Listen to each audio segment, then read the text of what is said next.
और हमारी समस्त ब्रह्मांड शक्तियों को अपना आशीर्वाद प्रदान करें।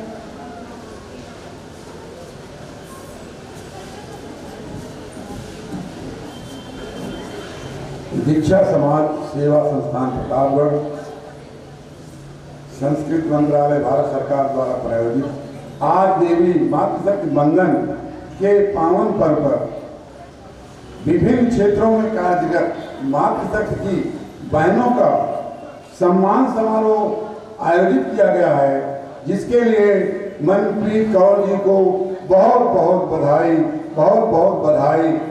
और आज के अवसर पर हम सबके मार्गदर्शक डॉक्टर दयाराम मौर्य रत्न जी, हमारे बीच में राकेश कनौजिया जी और विभिन्न क्षेत्रों से आए हुए बहनें यशोदा शुक्ला जी, उधर सब बहनें बैठी हैं। मातृशक्ति को सभी को प्रणाम करते हुए केवल निवेदन करना है कि अगर भारत माता की इज्जत बढ़ाना है, भारत माता की लाज रखना है, तो माताओं को सजग होना पड़ेगा और संकल्पशील होना पड़ेगा, संघर्ष के साथ संघर्ष भी करना पड़ेगा।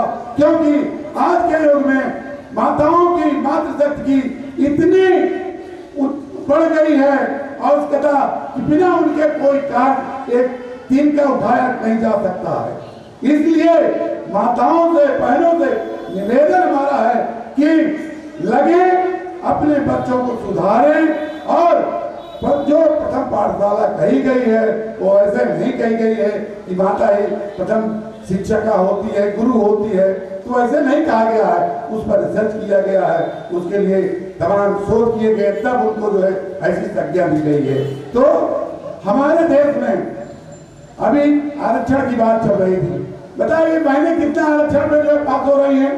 अरे वो तो अपने बल पे पास हो रही है, अपने बुद्धि और विवेक के बल पे आरक्षण को पीछे छोड़कर जो है IAS PCS बन रही है, सब कुछ बन रही है। तो आरक्षण कोई माने नहीं लगता। जो आगे बढ़ना चाहता है उसके लिए रास्ते खुले हुए हैं और वो आगे बढ़ेगा। हमारे बीच में दो शब्द मैं कहूँगा, उसके बाद आप सबको जो मंच आपके हवाले हो जाएगा कि हमारे राष्ट्रीय सेवक संघ द्वारा 10 लाख राष्ट्र सेविका बहनें पूरे देश में बहनों को जगाने के लिए कार्य कर रही हैं कि बहनें उठें, अपना स्वावलंबन करें, बच्चों को पढ़ाएं, लिखाएं, आगे बढ़ाएं। कैसे उनका आविष्कार करना है सब पे चल रहा है, कैसे सजग हो, कैसे संघर्ष करें, उनको शस्त्र और शास्त्र दोनों के द्वारा सुसज्जित किया जा रहा है। इसी तरह हमारी दुर्गा वाहिनी पूरे देश में काम कर रही है बहनों के लिए कि उनको जगाने के लिए काम कर रही है।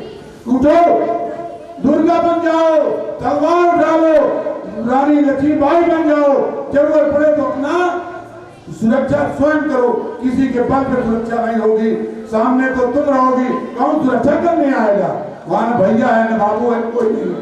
वहां तो आपका आत्मबल और आत्मविश्वास आपका अगर जग गया तो कोई नहीं है, राक्षस मारा जाएगा, राक्षस मारा जाएगा। इसलिए आप सबसे निवेदन है कि आप सब जगिए और जग कर देश के लिए कार्य करिए कि हम इस समय राष्ट्र बहुत संकट में है, उसके लिए आप सबको आगे बढ़कर कार्य करना है और पूरे देश को जगाना है।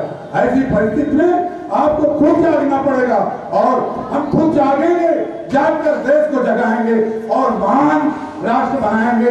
ये हमारी परिकल्पना है। इस परिकल्पना को साकार अगर कर सकते हैं, ये हमारी बहनें कर सकती हैं। इसलिए मातृशक्ति की जितनी वंदना की जाए उतने कम है। वंदे मातरम, भारत माता की जय।